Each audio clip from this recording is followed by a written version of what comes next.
Tous les ans en hiver se joue dans d'innombrables familles le même rituel. Non, nous ne parlons pas de la fête chrétienne de Noël, mais de cette orgie qui accompagne le plus souvent cette réunion de famille. Petit déjeuner, déjeuner, gâteaux et dîners se succèdent presque sans discontinuer, avec tout juste de courtes pauses entre chaque repas par souci des convenances. Malheureusement, on se gave souvent jusqu'à la dernière limite, et quand on croit l'avoir atteinte, on s'entend soudain dire « Dis, tu peux me repasser le flan à la crème, purée que c'est bon !» Mais fatal pour notre ligne en particulier, et le métabolisme du sucre en général.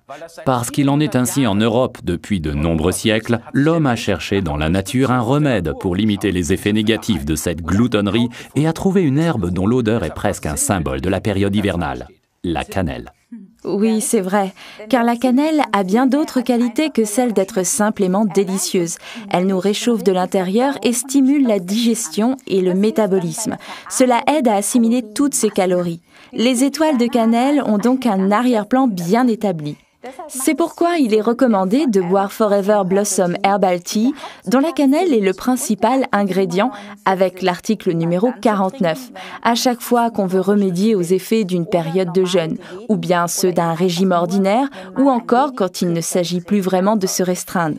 Découvrez grâce à cette tisane pourquoi depuis 5 millénaires, les hommes font confiance à cette épice qu'on appelle la cannelle.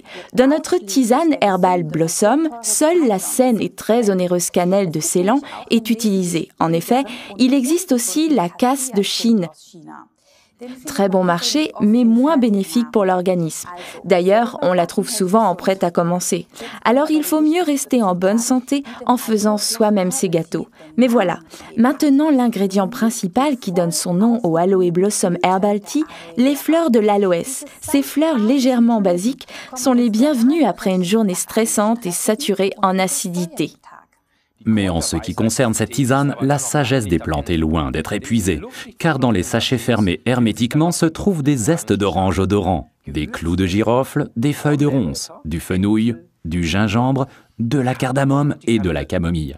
Cette mixture contient des huiles essentielles légèrement stimulantes et volatiles, ce qui explique le conditionnement unitaire. Si on prend le temps de s'informer sur Internet à propos de ces plantes, on se rend compte qu'en l'occurrence, on est tombé sur un véritable filon. Et on s'aperçoit aussi que l'on ne retrouve pas ces épices dans les plats de Noël seulement pour de simples raisons de goût.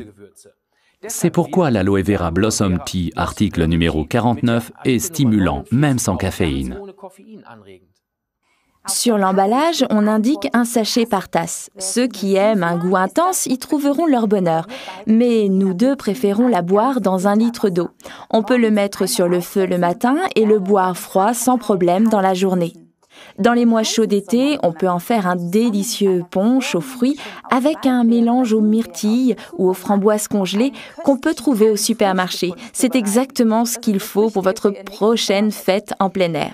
Mais la meilleure, la plus délicieuse des recettes pour les mois froids de l'hiver vient d'Ilse Paulsen, cadre supérieur de 78 ans vivant dans le nord de l'Allemagne. Son tuyau, un sachet d'Aloe Blossom Herbal Tea dans un thermos avec une tranche de pomme et un doigt de rhum. Là, il n'y a pas que la cannelle et le gingembre qui réchauffent. Résumons-nous.